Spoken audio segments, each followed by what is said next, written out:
Hello everyone, welcome to home science classes. Home science classes में आपका स्वागत है। कैसे हैं आप?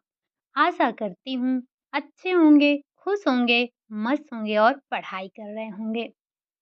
आपको पता है कि हम बात कर रहे थे बचत पर कि एक गृहिणी को किस तरह से बचत करना चाहिए और बचत करने के कारण क्या-क्या हैं। हमने जिसमें देखा था कि बचत हम क्यों करते हैं, बचत की आवश्यकता क्या है? बचत के हमारे पास साधन कौन-कौन से हैं? जिसमें हमने पोस्ट ऑफिस देखा था, बैंक देखा था, डाकखाना देखा था, एनएचसी देखा था, जीपीएफ देखा था, ईपीएफ देखा था, ऋण बचत पत्र देखे थे। इन सब के बारे में हमने कल चर्चा कर ली थी। लास्ट पॉइंट जो हमने देखा था, बचत के निर्धारक तत्वों के बारे में बात किया था, जो कि हमारे बचत के निर्धारक तत्व 3 होते हैं, जिसमें आपका आ जाता है बचत की इच्छा, बचत की योग्यता और बचत के साधन। ये 3 तत्व आपके पास होने ही चाहिए बचत करने के लिए। तो इन सारे बिंदुओं को कल हमने समाप्त कर लिया था। बचत का टॉपिक हमारा समाप्त हो गया था। अब इस यूनिट में आपका एक पॉइंट और बच रहा है, जो कि है गृहिणी के गुण।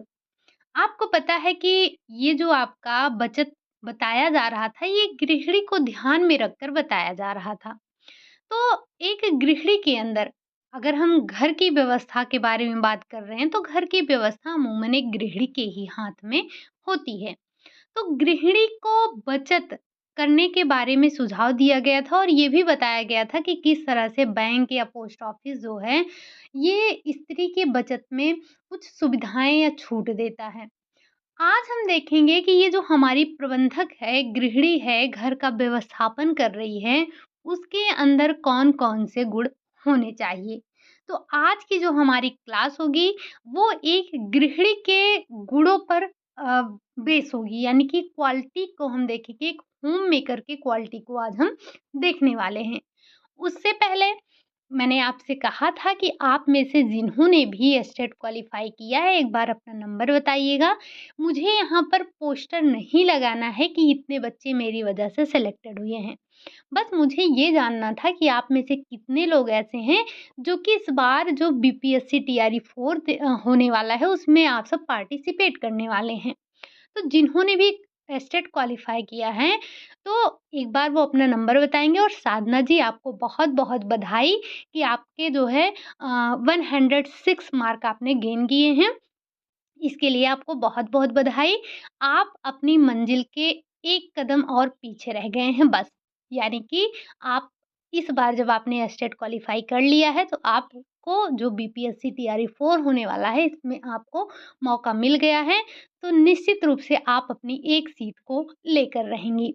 और एक बात मैं आप सभी को बताना चाहूँगी, कभी भी आप अपनी सफलता का श्रेय दूसरों को मत दीजिए। अपने आप को भी सफलता का श्रेय देना सीखिए कि हाँ, आपने मेहनत किया है।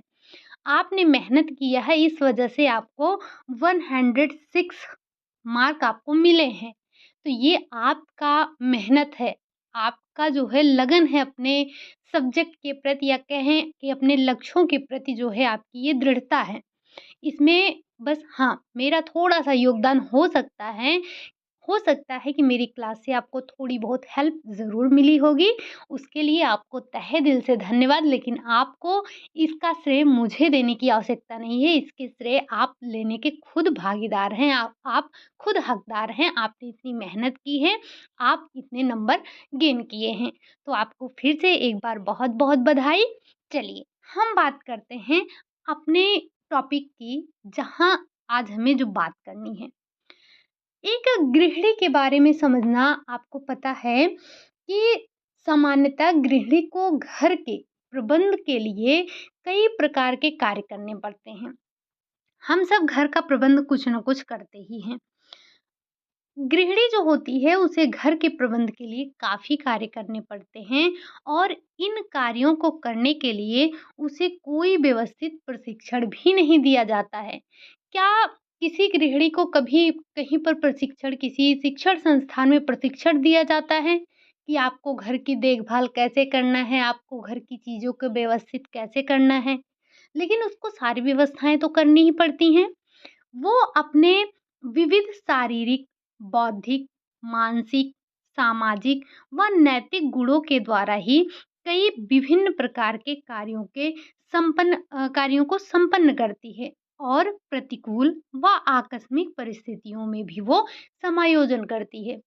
आपने देखा होगा कि एक गृहिणी जो होती है वो अपने शारीरिक क्षमता के अनुसार, बौद्धिक क्षमता के अनुसार, मानसिक क्षमता के अनुसार या सामाजिक नैतिक गुणों के आधार पर वो विभिन्न प्रकार के कार्यों को करती है।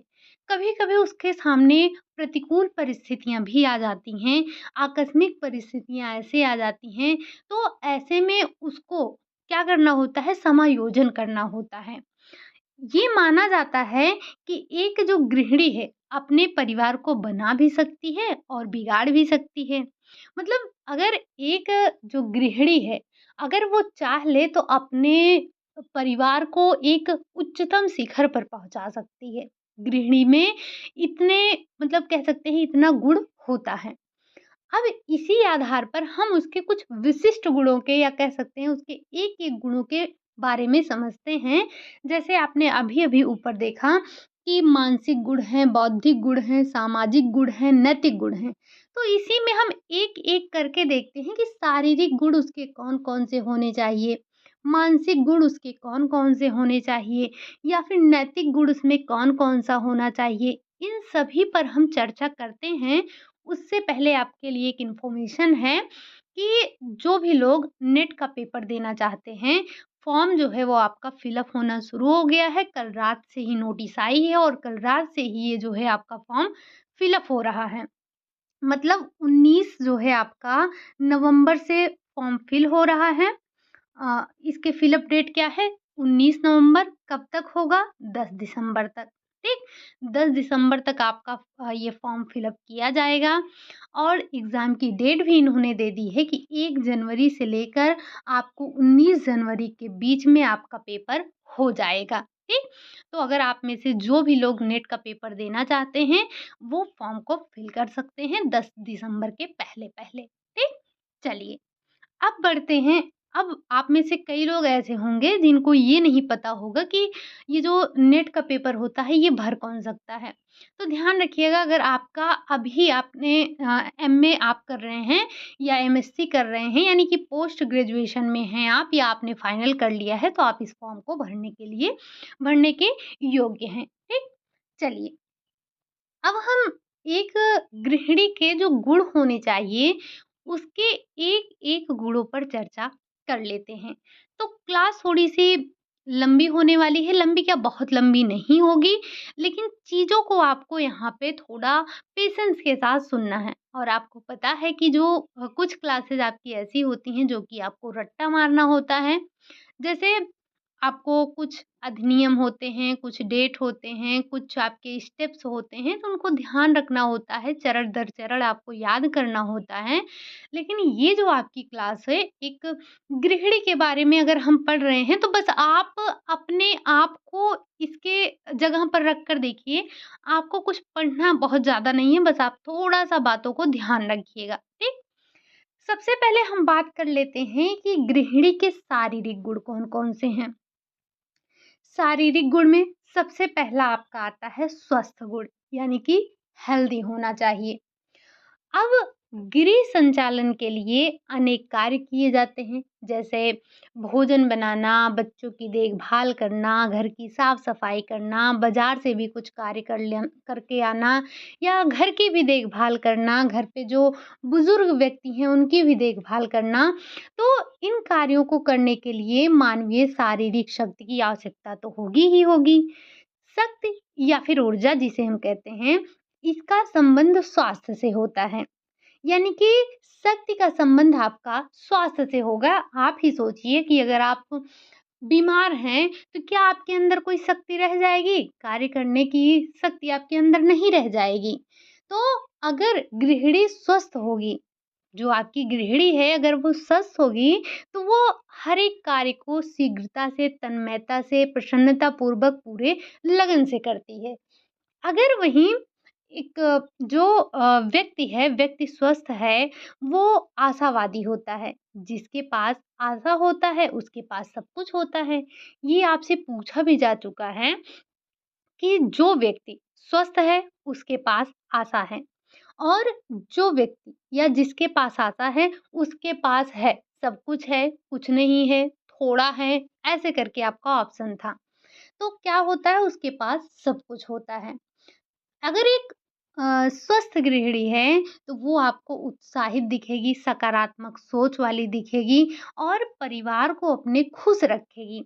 वहीं अगर हम दूसरी शारीरिक गुण की ही बात करें, तो उसको एनर्जेटिक होना चाहिए, यानी कि फुर्तीला होना चाहिए।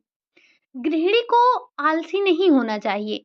गृहिणी क्या, आप छोड़िए, हमें क्या आलसी होना चाहिए? एक विद्यार्थी को क्या आलसी होना चाहिए?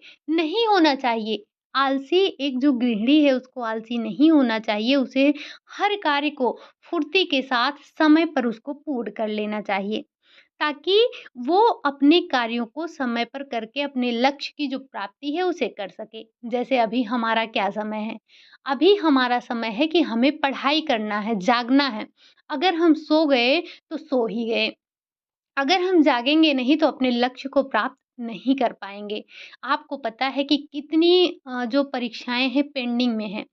आपके टीजीटी, पीजीटी के एग्ज़ाम जनवरी में हो जाएँगे, मतलब कि 15 दिसंबर के बाद, 20 दिसंबर के बाद।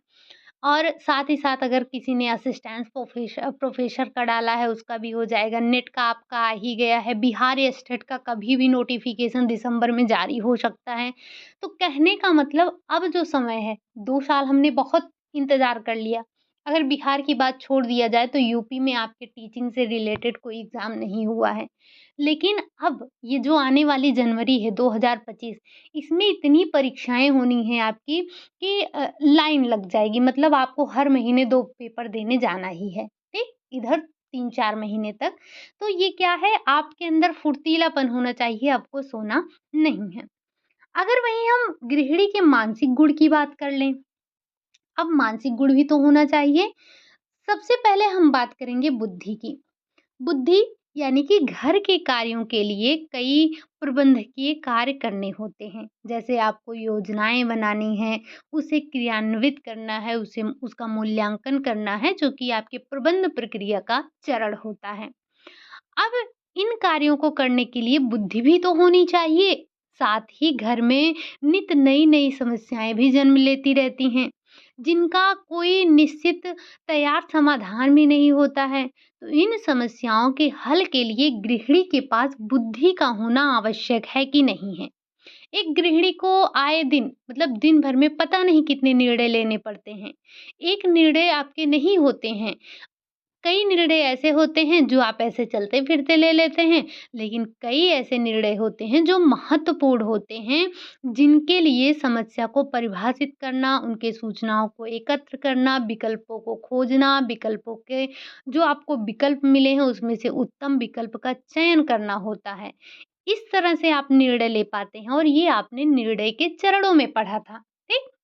अगर हम दूसरी बात करें शिक्षा की, तो बुद्धि का विकास शिक्षा के द्वारा होता है। बुद्धि का विकास आपके शिक्षा के द्वारा किया जा सकता है।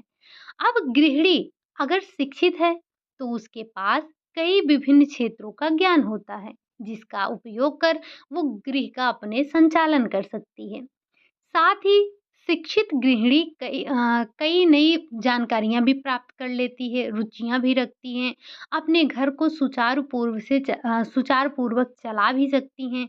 तो और एक जो शिक्षित गृहिणी है, वो बच्चों का पालन-पोषण भी उचित ढंग से करेगी।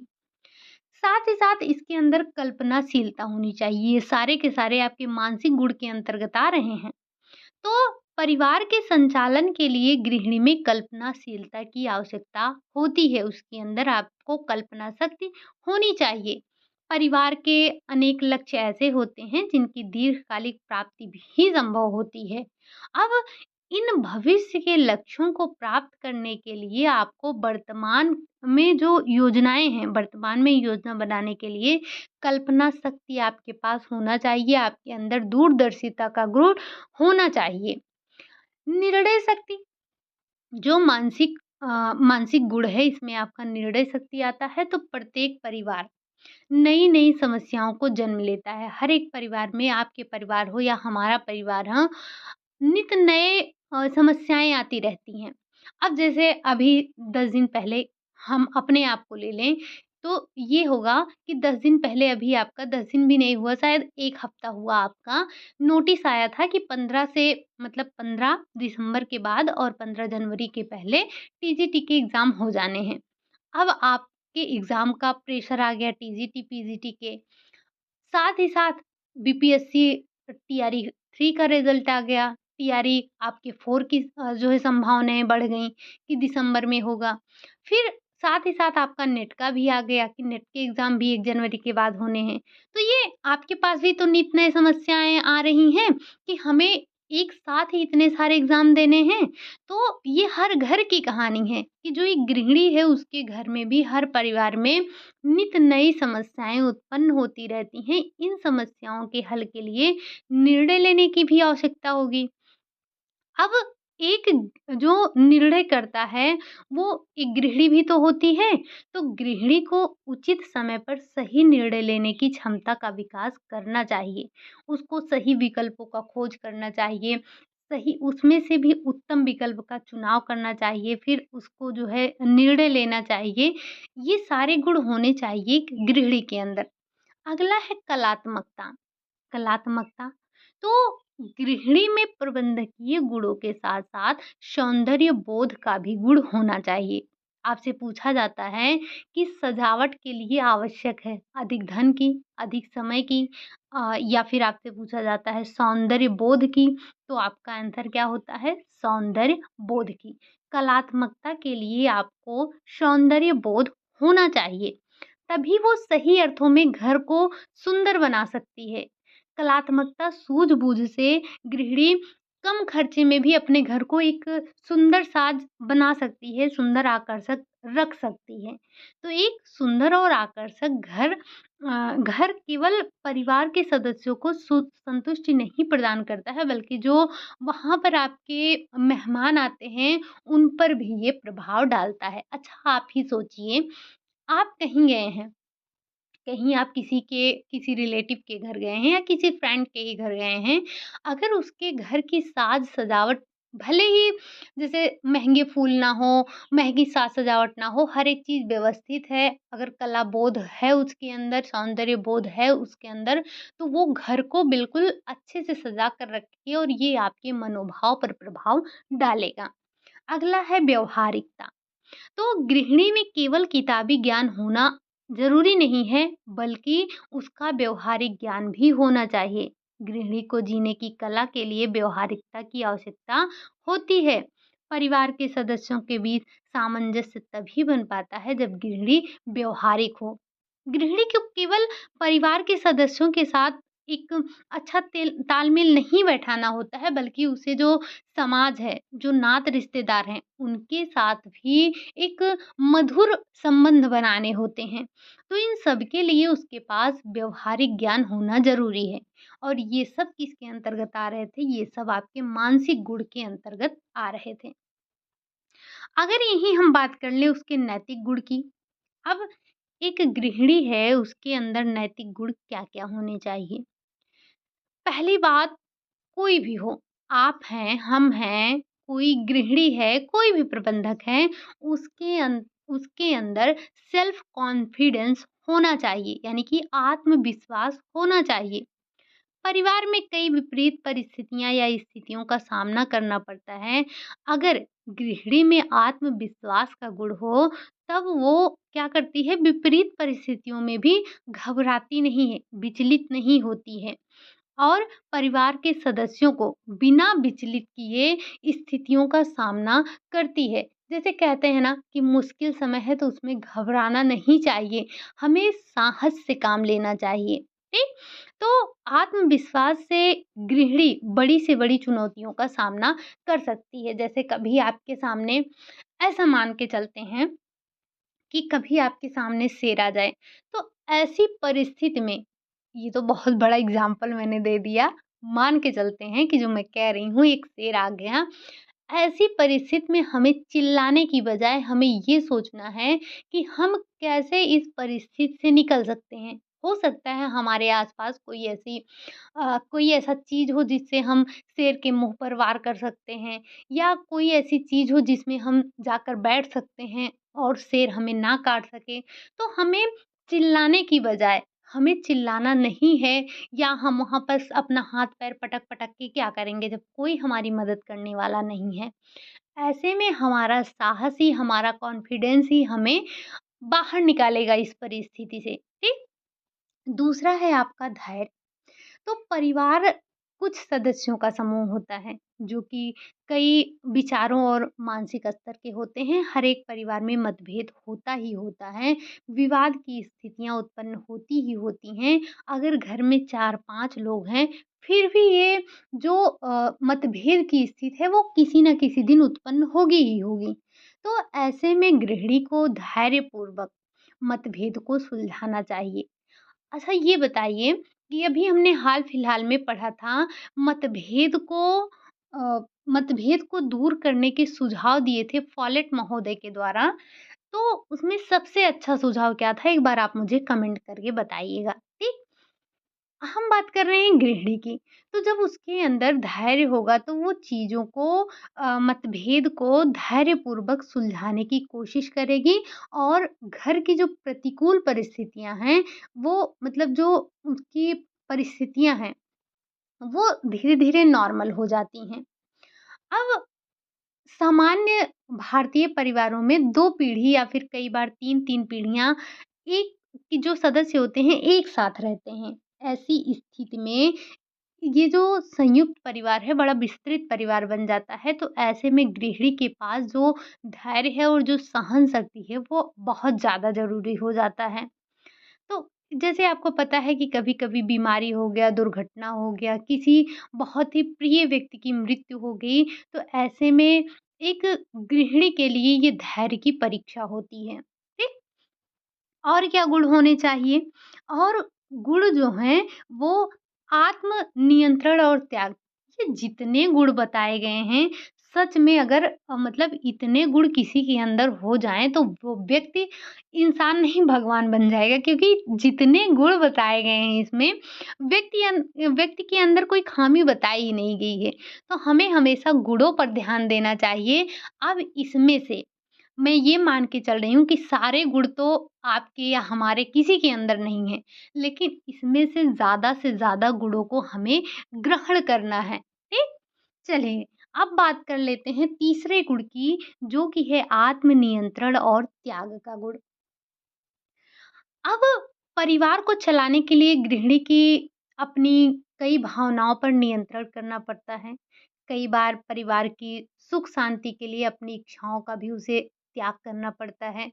थोड़ा-सा आत्मनियंत्रण और त्याग आपके घर में सुख का वातावरण प्रदान करती है। ठीक? आपने देखा भी होगा, जो मम्मी हैं, भाभी हैं, अगर आपने देखा हो तो वो कई बार अपनी इच्छाओं को मार देती हैं, ताकि परिवार में शांति बनी रहे, खुशी बनी रहे, कलह ना हो, ठीक? अगला है उत्साह। अब उत्साह तो जीवन की नीरसता को दूर करने के लिए उत्साह जो होता है, वो होना बहुत ज़रूरी होता है। कई बार कार्यों में रुकावट आ जाती है, तो अगर गृहिणी में उत्साह है, तो वो इन रुकावटों को भी दूर कर सकती है और अपने कार्य को फिर से शुरू कर सकती है। लेकिन अगर गृहिणी में उत्साह नहीं है, तो वो किसी कार्य को पूर्ण नहीं कर सकती है, खुलकर किसी से बात नहीं कर सकती है। तो गृहिणी में उत्साह होना बहुत ज़रूरी है। अगला है समायोजन करना। बच्चे जैसे-जैसे बड़े होते हैं, उनके अपने मूल्य, अपने उनके विचार होते हैं। समय के परिवर्तनशीलता भी बच्चे और बड़ों की सोच के तरीके में परिवर्तन ला देता है। जैसे हमारी बदलती परिस्थितियों में परिवर्तन के साथ समायोजन की क्षमता एक गृहिणी में होना चाहिए। ये अच्छे संबंध विकसित करने में सहायता करता है। जैसे संबंध माता-पिता और बच्चों के बीच भी खराब होते हैं, ये आप सभी को पता है और हम सब बिल्कुल छोटे बच्चे नहीं हैं। हम सबको पता है कि माता-पिता और बच्चों के संबंध गड़बड़ होते हैं, लेकिन कब होते हैं? जब माता-पिता और बच्चों के विचार आपस में तालमेल नहीं खाते हैं, क्योंकि बच्चों के विचार और माता-पिता के विचार में अंतर आ जाता है।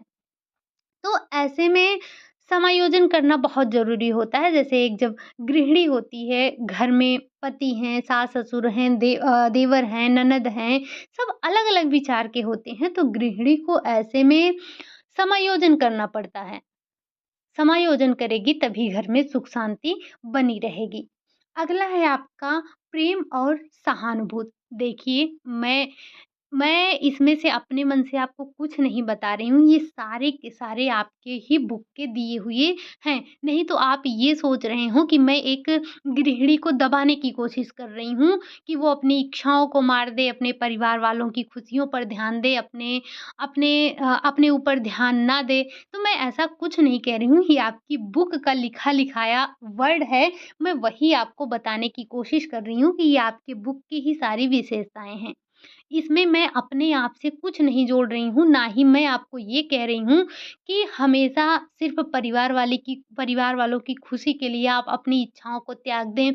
परिवार में समायोजन करना एक गृहिणी का ही कार्य है, सबकी खुशी का ध्यान रखना सिर्फ़ एक गृहिणी का कार्य है, नहीं। मैं बिल्कुल भी ऐसा नहीं कह रही हूँ। मैं तो बस आपको जो आपकी बुक में दिया गया है, आपके काम का है, जो आपके एग्ज़ाम की दृष्टि से इम्पोर्टेंट है, मैं उस चीज़ को बता रही हूँ।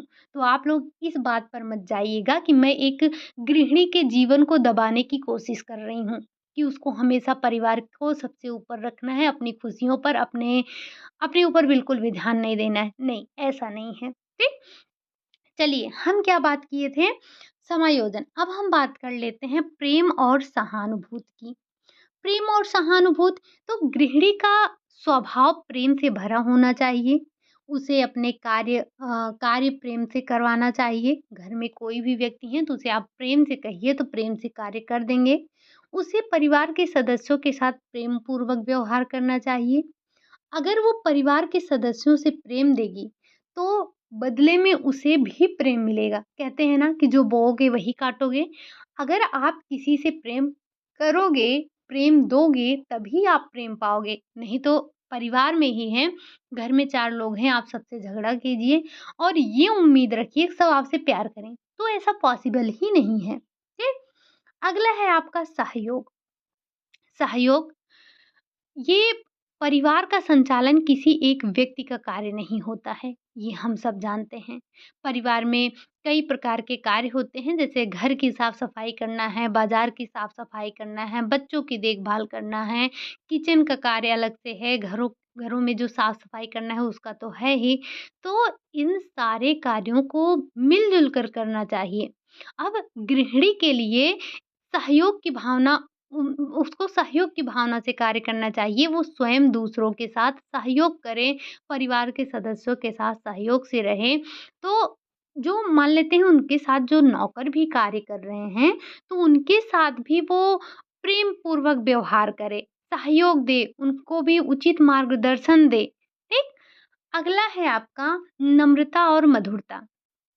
तो गृहिणी का व्यवहार परिवार के सदस्यों के साथ नम्र और मधुर होना चाहिए, उसके अंदर नम्रता होनी चाहिए, मधुरता होनी चाहिए, परिवार के सदस्यों से कार्य करवाने के लिए उसके अंदर ये सारे गुण होने चाहिए। घर में आप कोई भी है, अगर आपको कोई डाँट के कह रहा है कि बर्तन धुल दो, तो नहीं धुलेंगे। मान लीजिए भाभी ही हैं, अगर आपसे कह रही हैं कि जाओ बर्तन धुलो, तो आपको बुरा लगेगा ना। अगर वहीं कह देंगी दीदी या जो भी हैं आप कि बर्तन को धुल दीजिए थोड़ा-सा, तो आप भी देखेंगे, आप भी जाकर कर देंगे, ठीक? कोई भी कार्य हो, कोई भी कर रहा हो, तो जब वो उसके अंदर नम्रता और मधुरता का गुण होगा, तो वो आराम से अपने कार्य को करवा सकता है।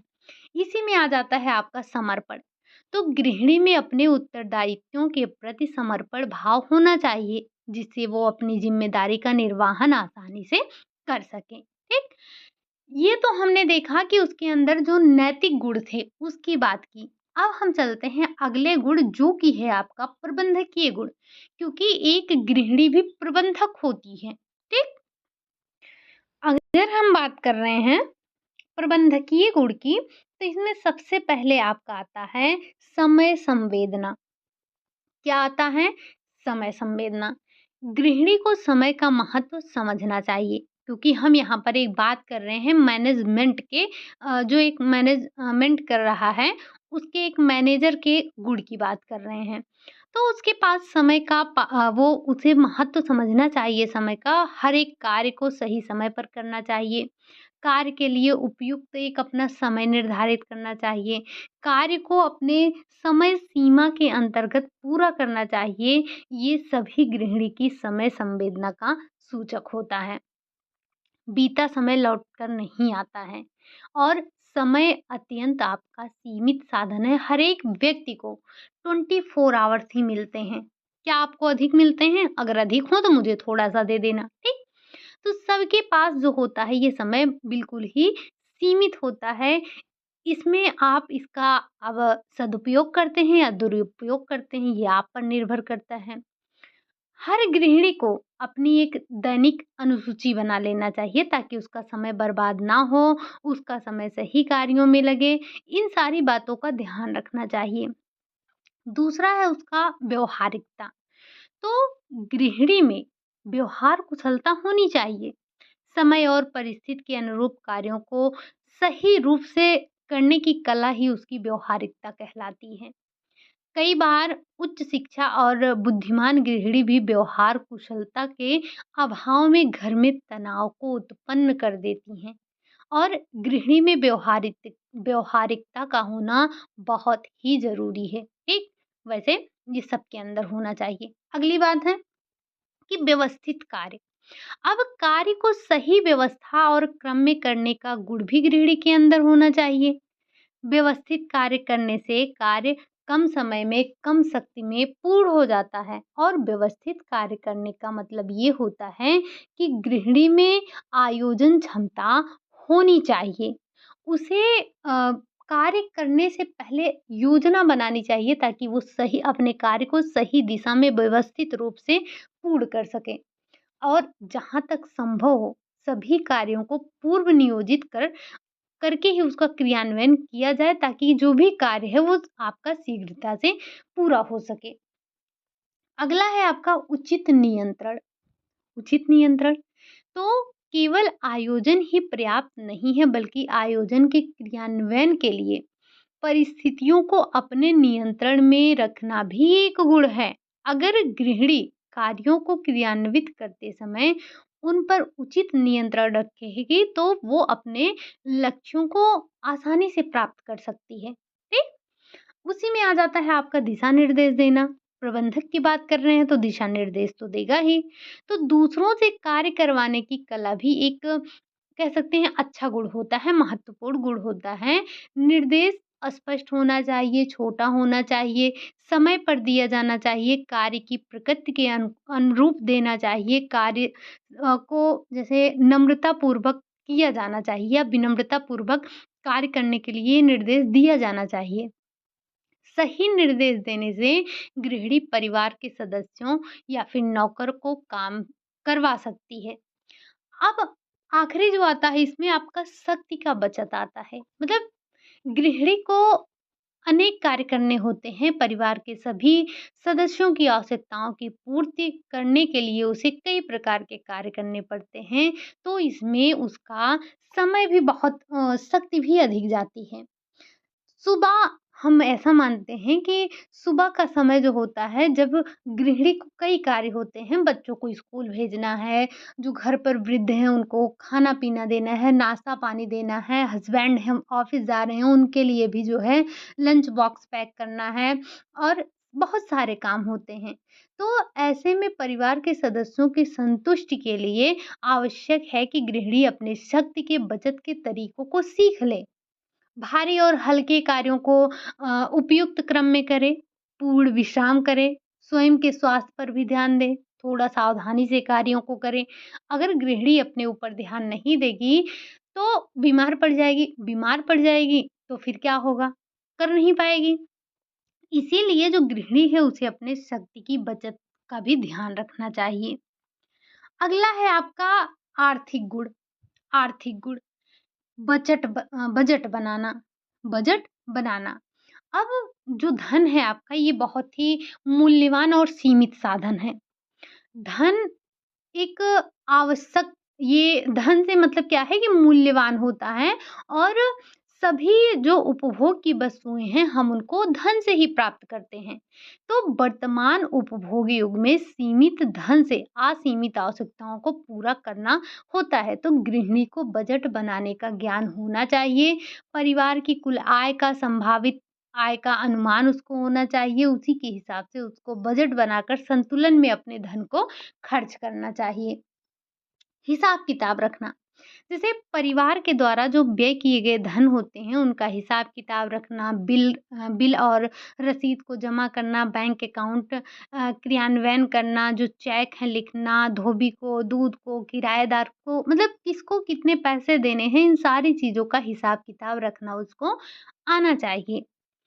हिसाब नियमित रखने से गृहिणी भविष्य के लिए अपना पारिवारिक बजट इसी के आधार पर बना लेती है कि कितना उसको कहाँ पर खर्चा करना है, कितना उसे बचाना है, ठीक?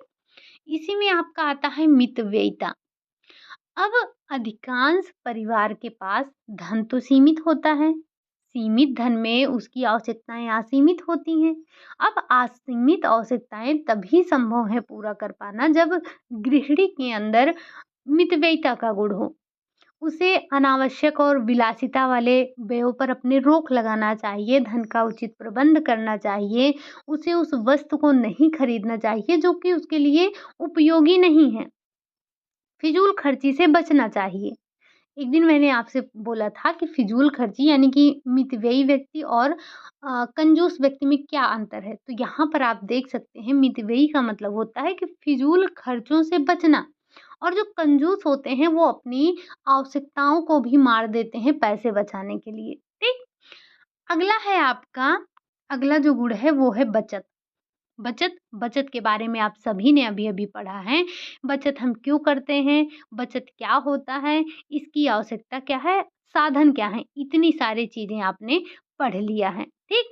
तो यहाँ पर बचत का अर्थ ये हो जाता है कि जो आप अपनी आय में से व्यय को जब घटा देते हैं, जो शेष राशि बचती है, वही आपका बचत है। और बचत क्यों किया जाता है? तो बीमारी के लिए, परिवार की अगर जो मुखिया है उसकी मृत्यु हो जाने पर किसी भी आकस्मिकता के लिए हम इसको भविष्य की आवश्यकताओं को पूरा करने के लिए बचत करते हैं। वहीं हम विनियोग की बात करें, तो गृहिणी को विनियोग का पता होना चाहिए, उसके साधन का ज्ञान होना चाहिए। जो बचत के हमारे साधन हैं उसमें बैंक, जीवन बीमा, डाक बचत बैंक हो गया, यूनियन ट्रस्ट हो गया, राष्ट्रीय बचत पत्र हो गया, यही सारी चीज़ें आती हैं जो अभी आपने हाल-फिलहाल में पढ़ी हैं। अगला है रोज़गार संबंधी गुण। तो जहाँ तक संभव हो गृहिणी को घर की आर्थिक स्थिति में अपना योगदान देना चाहिए। गृहिणी अगर नौकरी करती है तो ठीक है, नहीं तो उसे कोई छोटे-मोटे कार्य कर लेने चाहिए जिससे परिवार की जो आर्थिक मदद है वो हो सके। ठीक? अगला है आपका सामाजिक गुण। सामाजिक गुण क्या है?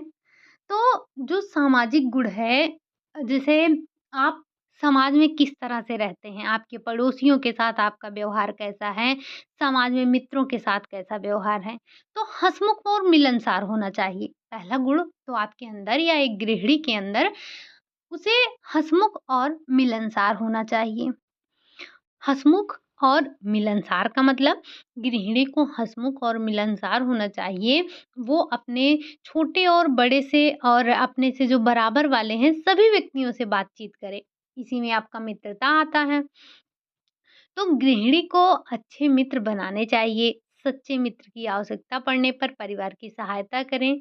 गृहिणी को भी आवश्यकता अनुसार मित्र की मदद कर देनी चाहिए जब भी उसे आवश्यकता हो।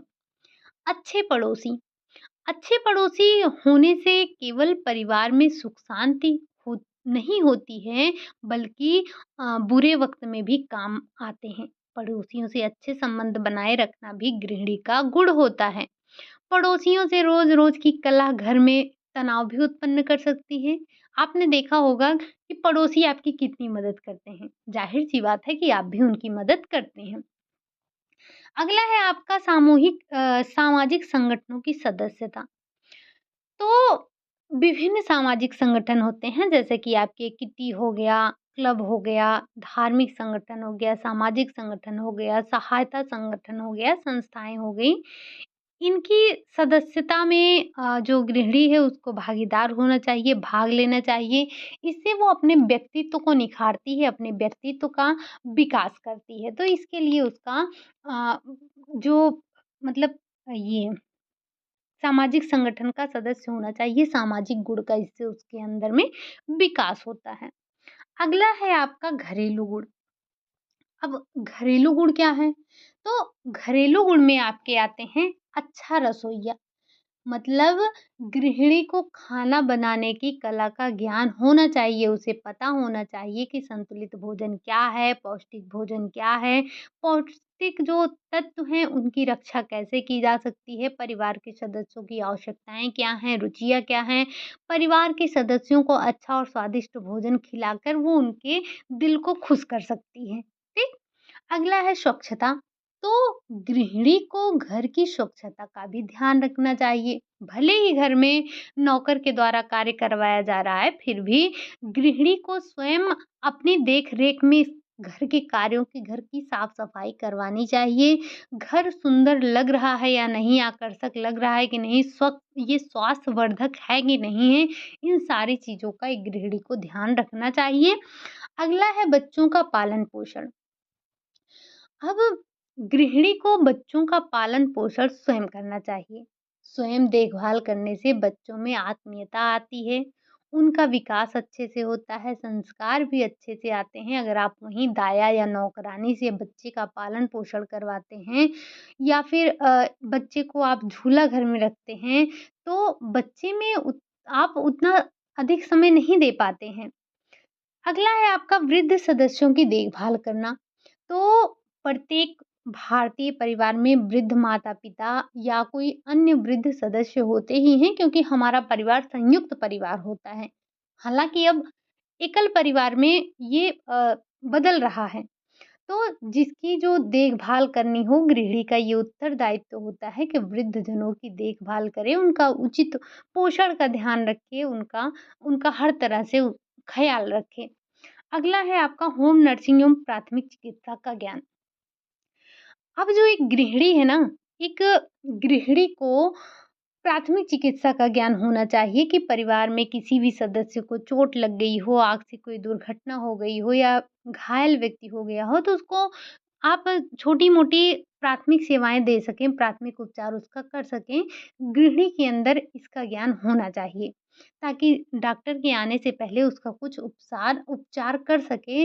रोगी ये जो आपका दुर्घटना से ग्रस्त व्यक्ति है, वो हाय हाय ना चिल्लाता रहे। ठीक? अगला है आपका शायद अब खत्म है, बट आप थोड़ा-सा ध्यान रखेंगे कि एक जैसे ही आपने घर के अंदर का देखा, तो वैसे ही आपका घर के बाहर का भी गृहिणी को कुछ ज्ञान होना चाहिए। जैसे उसके अंदर खरीदारी का गुण होना चाहिए कि उसे बाज़ार से किस प्रकार के कपड़े खरीदने हैं, कौन-कौन से सामान उसके लिए ज़रूरी है। तो उसको घर के बाहर का भी ज्ञान होना चाहिए। ठीक? कि उसे जैसे टिकट कहाँ से निकलवाते हैं, बिजली का बिल कैसे जमा करते हैं, डाकखाने में खाता कैसे खुलवाते हैं, पैसा कैसे जमा करते हैं, ये नल का बिल हो गया, बिजली का बिल हो गया, टेलीफ़ोन का बिल हो गया, कैसे भरते हैं? या रेलवे का आरक्षण, रेलवे बस, ये सिनेमा हॉल, इन सब के टिकट कैसे निकालते हैं? और गृहिणी को थोड़ा बहुत कंप्यूटर का ज्ञान होना चाहिए, गृहिणी को अस्पताल, डॉक्टर, एम्बुलेंस, इन सब की भी थोड़ी बहुत जानकारी होनी ही चाहिए। और बच्चों के विद्यालय, महाविद्यालय, ट्यूशन की फ़ीस, ये सारी चीज़ें कैसे करनी है, थोड़ा बहुत इसका भी ज्ञान होना चाहिए। आपातकालीन समय में मिलने वाली जो स्थानीय सेवाएँ हैं, जैसे आग लग जाने पर, दुर्घटना हो जाने पर, मृत्यु हो जाने पर कहाँ कैसे जानकारी देनी है, इन सारी चीज़ों के बारे में जानकारी होनी चाहिए। बीमा योजनाओं आदि के बारे में जानकारी होनी चाहिए। तो ये कुछ घर से बाहर की कुछ गुण हैं जो कि गृहिणी के अंदर होने ही चाहिए, ठीक? तो ये हमने एक गृहिणी के बारे में समझा। आपका एक यूनिट आज आपका और समाप्त हो गया। मतलब जो आपने पहली यूनिट पढ़ी थी, पहली यूनिट में आपने क्या देखा था? पहली यूनिट जो आपकी थी उसका नाम ही था गृह व्यवस्था, जिसमें आपने गृह प्रबंधन के बारे में समझा, उसके अर्थ को समझा, परिभाषाओं को समझा। फिर आपने कुछ प्रक्रिया प्रबंध प्रक्रिया समझा था। गृह व्यवस्था के निर्धारक तत्व देखे थे, इसी में आपने निर्णय प्रक्रिया देखा। दूसरा टॉपिक जो हमने लिया, जो दूसरा खंड था हमारा, दूसरी यूनिट थी, उसमें हमने संसाधनों के बारे में बात की, जो बचत है, बचत के बारे में बात किया, बचत के साधन के बारे में बात किया। आज हमने गृहिणी के गुणों के बारे में ही बात कर लिया। अब जो हमारी कल से क्लास होगी, वो होगी उपभोक्ता के बारे में। उपभोक्ता क्या है? उपभोक्ता समस्याएँ क्या हैं? उपभोक्ता संरक्षण अधिनियम क्या है? तमाम प्रकार के हम अधिनियम देखेंगे। इसी में हम बाज़ार के बारे में पढ़ेंगे, बाज़ार कितने प्रकार का है? बाज़ार क्या है? उपभोग क्या है? उपभोक्ता क्या है? उपभोक्ता की समस्याएँ क्या हैं? उपभोक्ता शिक्षा क्या है? उपभोक्ता के जो संरक्षण है वो क्या है? इन सारी चीज़ों को पढ़ने वाले हैं। तो जो कल से आपकी क्लास होगी वो बहुत ही इम्पोर्टेंट होने वाली है और चीज़ों को काफ़ी ध्यान रखना है आपको, ठीक? तो आज के लिए बस हम यही इतना रखेंगे। सिर्फ़ आज हमने गृहिणी के बारे में समझा है कि गृहिणी के अंदर कौन-कौन से गुण होने चाहिए। ये जितने गुण आपकी बुक में बताए गए हैं, इसमें से अगर आधे गुण भी हमारे अंदर आ जाएँ, तो भी वाह-वाह है, ठीक? चलिए, फिर आज के लिए हम यही इतना रखेंगे और फिर से आपको एक बार बताना चाहेंगे कि आपके जिनको भी नेट देना है, फॉर्म फिल अप करवा सकते हैं। 10 दिसंबर लास्ट डेट है। पे करने की 11 दिसंबर लास्ट डेट है, करेक्शन के लिए 12 दिसंबर है और एग्ज़ाम आपका 1 जनवरी से लेकर 19 जनवरी के बीच हो जाना है और आपको भी पता है कि 1 ही जनवरी को तो बहुत मुश्किल है, तो ये जो आपकी एग्ज़ाम है 1 जनवरी से लेकर 19 जनवरी के बीच हो जाने हैं, आपको पता है ऑनलाइन मोड पर होगा, ये सीबीटी होता है आपका, ठीक? तो ये रही आपकी आज की इन्फॉर्मेशन। अलग से इसके लिए वीडियो बनाना मुझे नहीं सही लगा, वैसे भी इसमें बहुत कुछ बताना तो है नहीं, क्या इसके लिए अलग-अलग वीडियो बनाया जाए। तो आपको पता ही है कि जो आपको जानकारी देनी होती है, मैं आपको यहीं पर दे देती हूँ। आप सब समझदार हैं, जानकार हैं, इतना मुझे पता है। चलिए, आपने इतने पेशेंस के साथ मुझे सुना, उसके लिए आपको तहे दिल से धन्यवाद। ठीक? चलिए फिर मिलते हैं नेक्स्ट क्लास में, तब तक के लिए आप सभी खुश रहिए, मस्त रहिए और प्रैक्टिस लगाते रहिए। ठीक? चलिए, कल मिलेंगे उपभोक्ता के साथ। उपभोक्ता के टॉपिक यानी कि जो आपका कंज़्यूमर वाला टॉपिक है, कल हम उसको समाप्त कर लेंगे। ठीक? चलिए, मिलते हैं कल, तब तक के लिए बाय-बाय, टेक केयर।